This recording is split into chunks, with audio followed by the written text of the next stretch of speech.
5번째 별은 흥미로운 별이었어.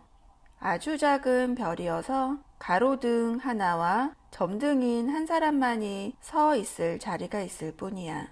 하늘 한 구석, 집도 없고 사람도 살지 않는 별에서 가로등과 가로등을 켜는 사람이 무슨 소용이 있는지 어린 왕자는 도무지 이해할 수가 없었어. 그러나 그는 이런 생각을 했어. 이 사람이 어리석은 사람인지는 모르겠지만 그래도 임금님, 허영장이, 상인, 술꾼보다는 덜 어리석어. 적어도 그가 하는 일은 뜻있는 일이니까. 가로등을 켤 때는 별 하나를, 꽃 한 송이를 더 태어나게 하는 것이나 같은 거야. 그가 가로등을 끌 때면 그 꽃이나 별을 잠들게 하는 거고. 굉장히 아름다운 직업이군. 아름다우니까 정말 유익한 것이지. 그 별에 발을 들여놓으며 어린 왕자는 점등인에게 공손히 인사를 했어. 안녕 아저씨, 왜 지금 막 가로등을 껐어? 그건 명령이야. 점등인이 대답했어. 명령이 뭔데? 가로등을 끄라는 명령. 그리고 나서 다시 가로등을 켰어. 그런데 왜 불을 다시 껐어? 명령이니까. 점등인이 대답했어. 이해할 수 없는데? 어린 왕자가 말했어. 이해하고 어쩌고 할 것이 도무지 없어. 명령은 명령이니까. 안녕. 그는 그의 가로등을 껐어. 그런 다음 붉은 바둑판 무늬 손수건으로 이마의 땀을 씻었어. 지금 내가 하는 것은 참 바쁜 일을 한다? 전에는 그래도 괜찮았어. 아침에 끄고 저녁에 켜고 했었지. 그리고 나머지 낮 동안에는 쉴 수도 있었어. 나머지 밤 시간에는 잘 수도 있었으니까. 그럼 그 뒤로 명령이 바뀌었어요? 명령이 바뀌지 않았으니까 큰일이란다. 별은 해마다 자꾸자꾸 더 빨리 도는데 명령은 그대로 있단 말이야. 그래서 지금은 별이 1분에 한 바퀴씩 도니까 이제 1초도 쉴 시간이 없단 말이야. 1분에 한 번씩 켜고 끄고 해야 하니까. 정말 이상한데? 아저씨네 별에서는 하루가 1분이라니. 조금도 이상할 것이 없어. 우리가 이야기하고 있는 것이 벌써 한 달이나 지났으니까. 한 달? 그럼 30분이니 30일이지. 안녕. 그리고 다시 불을 켰다. 어린 왕자는 명령에 이렇게까지 충실한 이 점등인이 좋아졌어. 어린 왕자는 전에 의자를 끌어당겨 해를 지게 하던 일이 생각났어. 그는 친구를 도와주고 싶어졌어. 이것 봐, 아저씨. 나는 아저씨가 쉬고 싶을 때 쉴 수 있는 방법을 알아. 그야 쉬고 싶을 뿐이겠어? 점등인이 말했어. 사람은 누구나 충실하면서도 한편으로는 게으름 부리고 싶을 수도 있으니까. 어린 왕자는 말을 계속했어.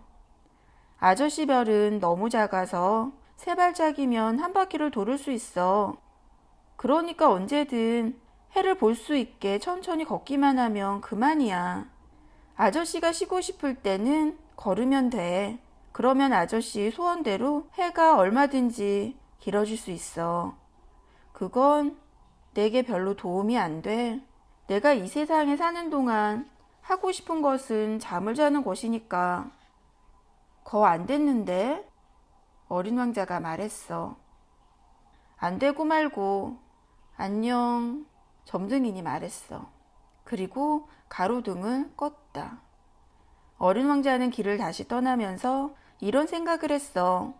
이 사람은 왕, 허영장이, 술꾼, 상인 같은 사람들 모두에게 멸시받을 거야. 그러나 우스꽝스럽게 생각되지 않는 사람은 이 사람 하나뿐이야. 그건 아마 자기의 일 아닌 다른 일을 보살피니까 그렇겠지? 그는 섭섭해서 한숨을 내쉬며 또 이런 생각도 했어. 내가 친구를 삼을 만한 사람은 그 사람 하나뿐이었는데 너무 작아서 둘이 있을 자리가 없어. 어린 왕자가 차마 고백하지 못한 것은 무엇보다 24시간 동안 해가 1440번이나 지는 것 때문에 이 복받은 별을 못 잊어 한다는 사실이야. 6번째 별은 10배나 큰 별이었어. 거기에는 굉장히 큰 책을 쓰고 있는 할아버지 한 분이 살고 있었어. 야, 탐험가가 하나 오는군. 어린 왕자를 보자 노인은 큰 소리로 말했어. 어린 왕자는 책상 위에 앉아서 숨을 약간 몰아쉬었어.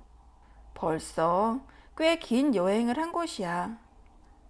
넌 어디서 오니? 노인이 물었어. 이 큰 책은 뭐예요? 할아버지는 여기서 뭘 하세요? 어린 왕자는 말했어. 나는 지리학자란다. 지리학자가 뭐예요? 바다와 강이 어디 있으며 도시와 산, 사막이 어디 있는지를 아는 사람이지. 노인이 대답했어. 그거 참 재미있는데? 이제야 정말 직업다운 직업을 보게 되었구나. 어린 왕자는 지리학자의 별을 한 바퀴 둘러보았어. 그는 아직 이처럼 훌륭한 별을 본 일이 없었어. 할아버지 별은 참 아름답군요. 넓은 바다도 있나요? 나는 알 수 없다. 지리학자가 대답했어. 그래요? 산은요? 그걸 내가 어떻게 알겠니? 그럼 도시며 강이며 사막은요? 그것도 알 수 없어. 할아버지는 지리학자라면서요. 그런 것도 모르세요? 그러나 나는 탐험가는 아니란다. 내게는 탐험가가 하나도 없어. 지리학자는 도시, 강, 산, 바다, 대양, 사막들을 찾아 돌아다니는 사람이 아니야. 지리학자는 아주 중요한 일을 하는 사람이라서 돌아다닐 수가 없단다. 서재를 떠나지 못해. 그러나 서재에서 탐험가들을 만나지. 탐험가들에게 물어서 그것이 발견한 것을 기록해 둔단다. 그래서 그 중에 어떤 사람이 본 것이 흥미가 있으면 지리학자는 그 탐험가의 인격을 조사시키지. 그건 왜요? 어떤 탐험가가 거짓말을 하면 지리책에 커다란 이변을 일으킬 것이니까 그렇지. 또 술을 너무 마시는 탐험가도 그렇고. 그건 왜요? 주정꾼들은 사물을 둘러보니까 그렇지. 그렇게 되면 지리학자는 하나밖에 없는 산을 둘로 적어놓게 될 테니까. 내가 아는 어떤 사람도 그럼 나쁜 탐험가가 될 수 있겠군요. 어린 왕자가 말했어. 그럴 수도 있겠지. 그래서 탐험가의 인격이 훌륭하면 그가 발견한 것에 대해서 조사를 시키지. 보러 가나요? 아니다. 그건 너무 복잡해. 탐험가에게 증거물을 제시하게 하지. 가령 큰 산을 발견했다면 거기서 큰 돌들을 가져오라고 요구한단다. 지리학자는 갑자기 서둘렀다. 그런데 너는 멀리서 왔지? 탐험가야? 내가 살던 별 이야기를 해다오. 그러면서 노트를 펼쳐놓고 연필을 깎았어.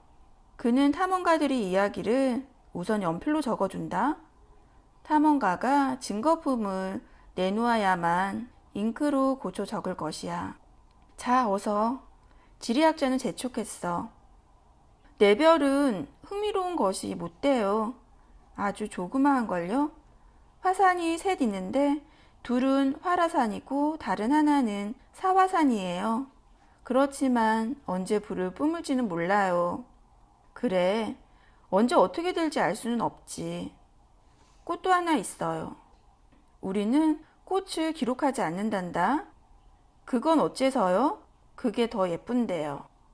꽃들은 일시적인 존재니까. 일시적인 존재? 그게 뭔데요? 지리책은 모든 책 중에 가장 귀중한 책이지.